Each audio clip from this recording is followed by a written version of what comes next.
Even before the dawn of recorded history, man marked his place on the figurative road of progress by his speed on the actual roads of his own making. Handicapped by his lack of size and strength in comparison with the primeval beasts against which he battled for existence, he was forced to use his brain to survive. Thousands, perhaps millions of years of this struggle fanned the tiny flame of his intelligence before it blazed into the greatest invention of all time, the first crude wheel. The way was open. Man, for the first time, was free from the limitations of his legs, free to travel centuries later to the lands of his own choosing. Then, almost in the span of a single lifetime, distance surrendered to speed, that advanced god of our machine-age civilization. The train, the automobile, the airplane, and now, all three together are opening a new chapter in transportation, perhaps the prologue to a better world for all of us in which to live. And the watchwords are farther, faster, safer.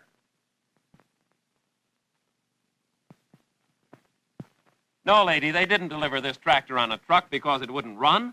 It'll run all right, and how?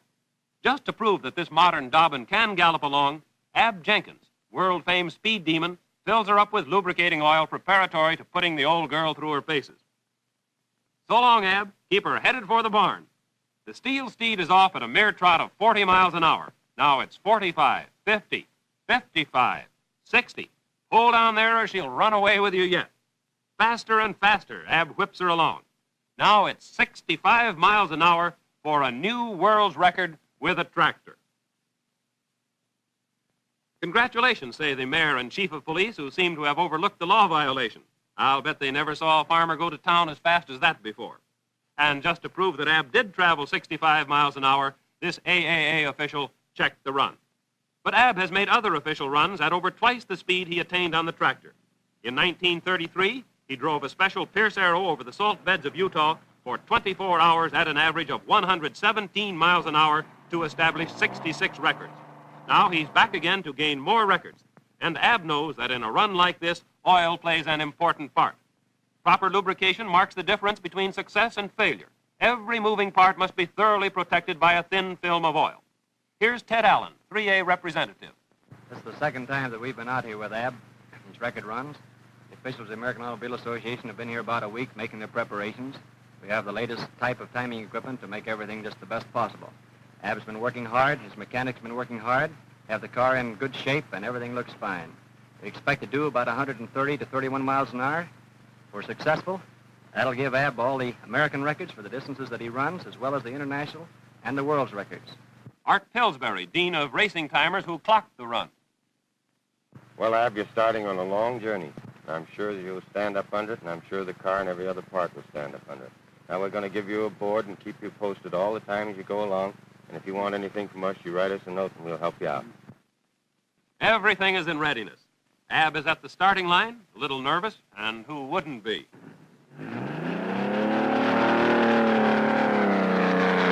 Away he goes, off like a silvery bullet. 100, 120, 140 miles an hour around that 10-mile oval. Nerves are forgotten, for when that champion of speed is driving over 100 miles an hour, he has no nerves. Ab knows how many revolutions the engine's turning up, but the speed in miles is calculated by an intricate timing mechanism. A light beam falls on a photoelectric cell, and when interrupted by the passing of the car, an amplifier in direct connection picks up the interruption and converts it into the activating force that stops one group of watches which record the lap just ended and starts another group to record the next lap. Last lap was 4 minutes, 30 seconds, 29 100, 44 100, and 48 100. Okay. From a low-flying airplane, we realize that Ab is going places, and Art Pillsbury is wondering just how fast he's doing it.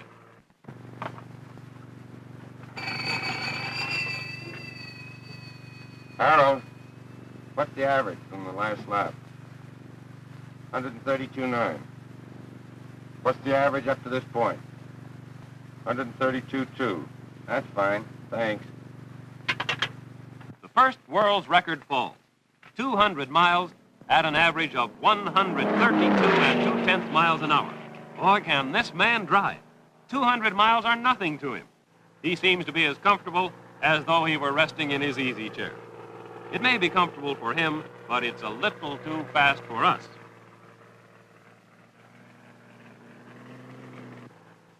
What's this? Are we seeing things? Ab's about to take off. He's actually leaving the ground.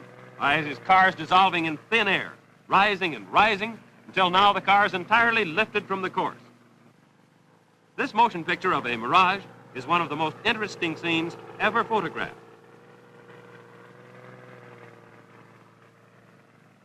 Ab, too, sees a few hallucinations and does something about it.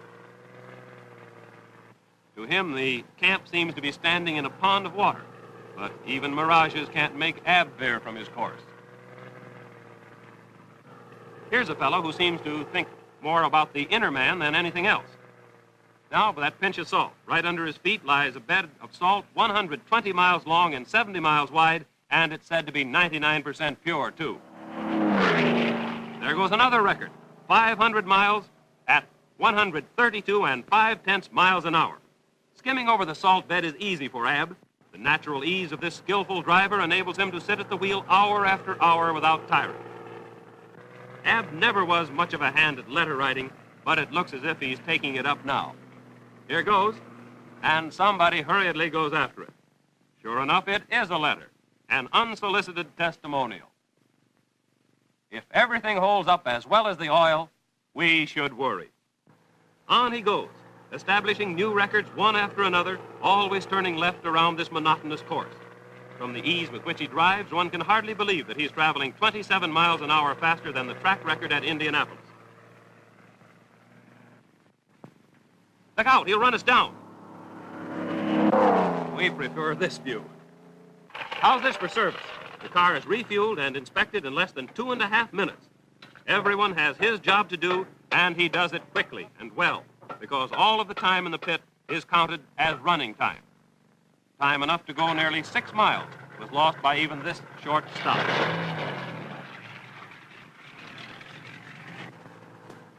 The afternoon is nearly ended, and Ab settles down for the long night drive. He's driven nearly 7 hours, but the run has only started. He doesn't slacken his terrific pace as night crowds down on him.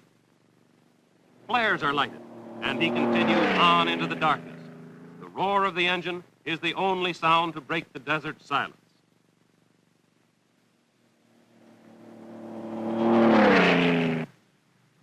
Another stop, and again the same super service. Everything is carefully checked and inspected.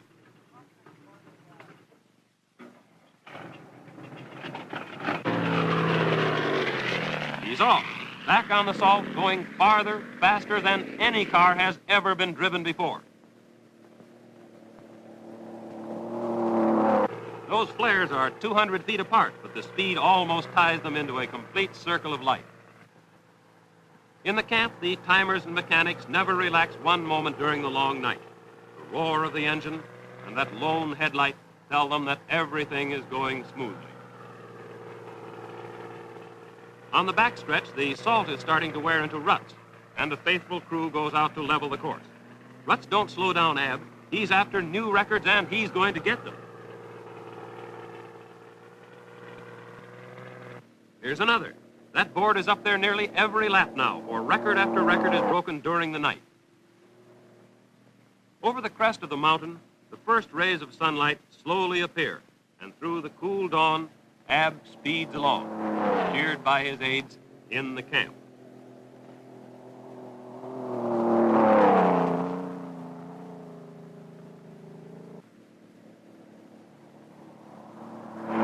The sign, "Breakfast not ready," didn't seem to be so funny to Ab. He was ready to eat. He hasn't had but a little orange juice and a bottle of milk since yesterday noon. On into the morning, he drives like a mad charioteer, faster and faster, averaging over 133 miles an hour in these last laps, breaking one record after another. stacking up miles at the rate of more than 2 every minute. Now he's on the last lap, but he doesn't know it. He's still stepping on it. He's over the line. The board tells him that he's covered 3,000 miles in 23.5 hours, averaging 127 miles an hour, half an hour faster than even he thought it could be done. But here he comes, the champion of them all, and he's not even tired. But Ab's more than a demon driver. He's an engineer. Right off the bat, he wants to know just how the oil stood up, and here's how. Just feel this oil. After 3,000 miles of running, boy, can that new Pennzoil take it. I'd rather have a gallon of this Pennzoil after 3,000 miles than most any other oil new. So would I, Ab. Now let's dash over to Los Angeles in time to board the new Union Pacific Streamline train as it arrives in the station and prepares to leave on its record run across the continent to New York City. Port! Smoothly we glide away from the station to break a record that has stood for over 28 years. Fully streamlined, this train is ultra-modern in every respect. Air-conditioned, comfortable, clean, quiet. Everything the most exacting passenger could ask for. First call for dinner. Now we're rolling along at 120 miles an hour.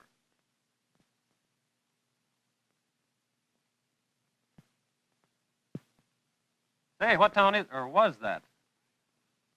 Up ahead is a 12-cylinder Winton diesel engine, directly coupled to a huge generator. The engine develops 900 horsepower, and when that power turns the generator, we just more than go. And the remarkable thing is that this engine is lubricated with regular automobile oil, the kind of oil many of us buy at our favorite service station. On and on that giant engine takes us, leaving state after state behind.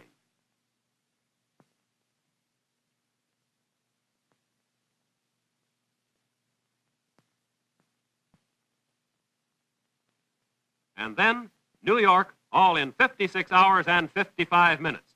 Farther, faster, safer. And for those of us who seek even greater speed in getting from one coast to the other, the United Airlines operate these trim, twin-motored Boeing monoplanes. Service starts either at Los Angeles, San Francisco, or Seattle, with all 3 sections converging at Salt Lake City. At San Francisco, our ship is made ready for a beeline dash to New York via Chicago. Lubricating oil is pumped into the engines to ensure cool, smooth-running service throughout the long grind that would burn and sludge all but the best quality oil. United airliners are not operated by guess. Everything used is checked for quality. Every part is inspected. Everything is ready before a plane leaves the ground.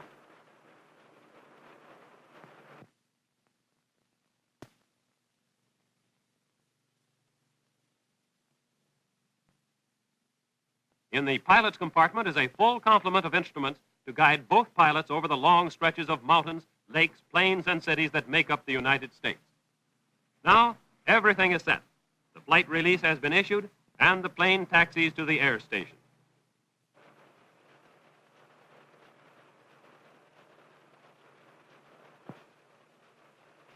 Passengers take their places in the cabin and relax in comfortable reclining chairs. A turn of the propellers, a roar from the engines, and we're away. Those Pratt & Whitney Wasp engines lift their cargo higher and higher over the housetops. The ground drops away. Homes become dollhouses. San Francisco dwindles into a mere checker square. A giant cloud lies between us and the Golden Gate. Meanwhile, at Los Angeles Airport, another ship takes off to join us at Salt Lake City. Los Angeles City Hall thrusts its 28 stories high above the 13-story buildings of the business district.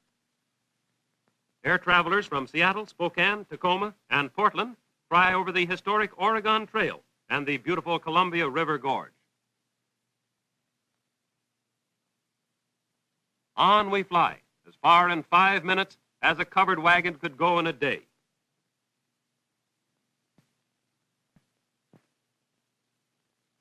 Our ship glides over Lake Tahoe, 6,200 feet above sea level. Snow-covered peaks and forest-studded ranges slip by, leaving an impression of stimulating beauty. Below us lies the Great Salt Lake with salt water so buoyant that you float when you swim in it whether you want to or not. And here's Salt Lake City, nestled in the beautiful mountains of Utah, with its famous wide streets and Mormon temple. This structure was constructed without the use of a single nail. Wasatch Range stands guard over Salt Lake City as we leave it behind. Stewardess, ever helpful, points out a place of interest as the fast-moving panorama passes beneath. Possibly you've wondered about these tall mountain peaks with more than passing concern. This is the way pilots see things. Regardless of rain, snow, or fog, the artificial horizon, aided by other instruments, enables the pilots to keep the ship on an even keel. Other aids are available. The pilots communicate with the nearest of 37 ground radio stations throughout the trip. Now we've reached Omaha, where connections are made with planes from the north and southwest.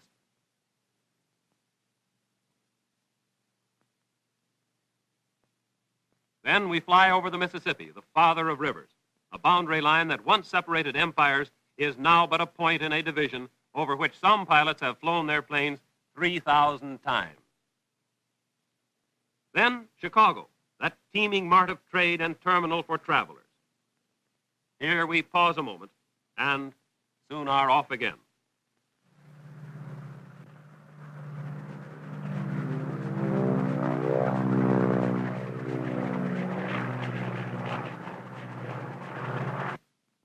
Here's Cleveland with its outstanding railroad terminal in the heart of its commercial center. And then it's only a malted milk or two as we hurry onward to the Statue of Liberty and the one and only New York City. The Empire State Building and near it the Chrysler Spire are up-thrusting beacons above the metropolis of the world, our destination.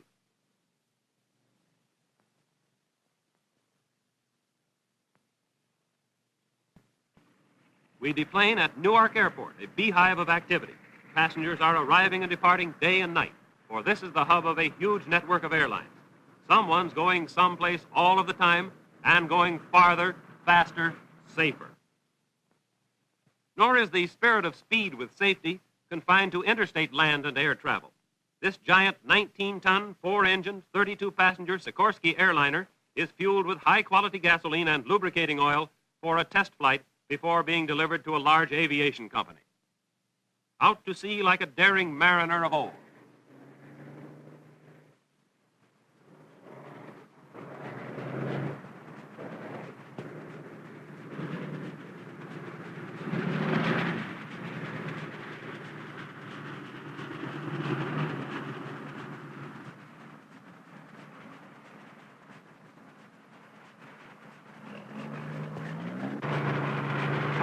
Faster, faster, the powerful Pratt & Whitney engines turn until she's off, rising with the grace of a swan. Always forward and upward until the powerful 3,000 horsepower motors are propelling this enormous clipper ship at 160 miles an hour. During a series of trial flights, after the ship had been thoroughly tested and the engines had been broken in, this deluxe airliner reclaimed for the United States the 10 efficiency records for seaplane transport service which for years had been held by France and Germany. Wings across the sea. This luxurious monarch of the airways over the sea has found its place with sister ships in South American air travel. Another test is nearly ended. The big bird slowly descends, the trial a complete success. A few adjustments must be made, trivial things to you and to me, but of great importance to Sikorsky because everything must be in perfect condition. Now she lights on the water and taxis back to her dock.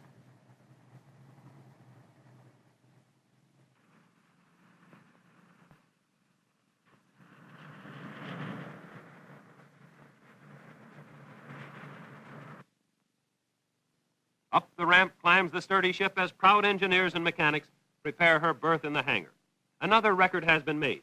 Another test for efficiency has been met, and a vow to go farther, faster, safer has been fulfilled.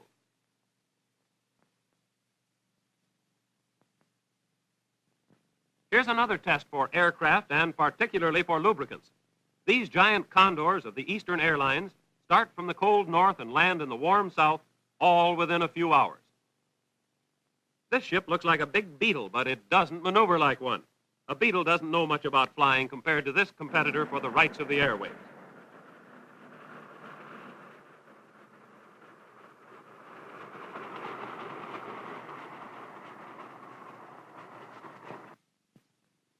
You might think that these passengers were commuters catching the 725 instead of embarking on a flight of more than 1,100 miles between Newark and Miami.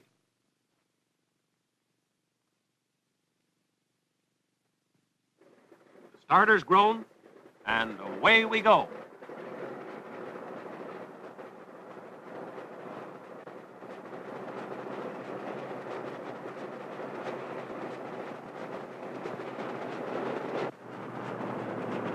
A sister ship arrives from Miami. Before going back into service, everything must be checked. Here are 3 young mechanics preparing the Condor for another trip to the Southland. Go ahead. Okay, Carl, that'll be plenty. Sure doesn't take much oil to come all the way from Miami.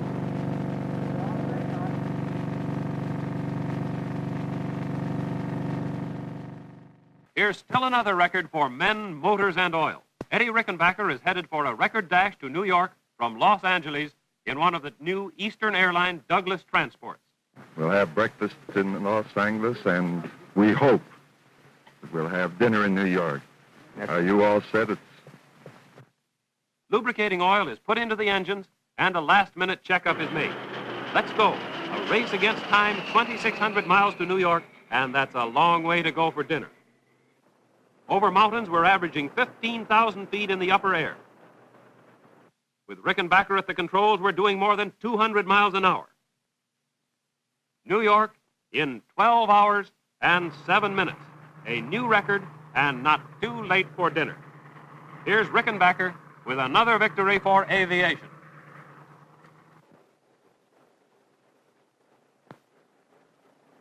The elapsed time was 12 hours and 7 minutes.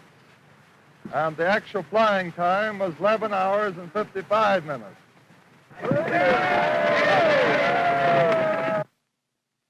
When the postman delivers a package intended for a young American boy, he doesn't know that possibly he may have had a hand in altering transportation years hence. This happy boy has been waiting anxiously for these packages. He knows they contain a Brown Jr. motor for the new type miniature airplane he designed and is building in school. Now his masterpiece will fly. Already he has more knowledge about aviation than the Wright brothers had when they made their historic flight at Kitty Hawk 31 years ago. This model ship is no mere plaything. It's built along practical lines, and in it have gone hours of careful work and planning. This boy in his teens realizes the importance of good quality oil. He knows, as we all know, that the records made by Jenkins, Rickenbacker, Sikorsky, and the Union Pacific would not be possible without proper lubrication. He knows that reliable air service would be but a fantastic dream unless lubrication had been developed to meet and exceed the demands made on it.